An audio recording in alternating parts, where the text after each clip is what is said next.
Vitaminkamiz bu omega 3. Shaxsan o'zim aynan dahasi bor detskiy vitaminkani omega 3 ni juda ham uzoq qidirganman.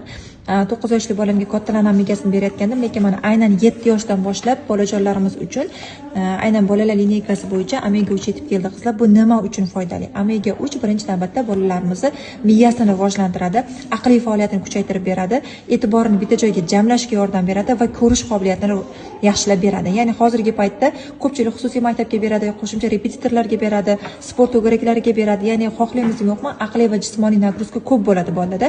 Aynan mana shu uchun omega 3 ni tavsiya qilaman va telefon, kompyuter asrida zreniya tushishi juda ham ko'p bolachalarda ko'p.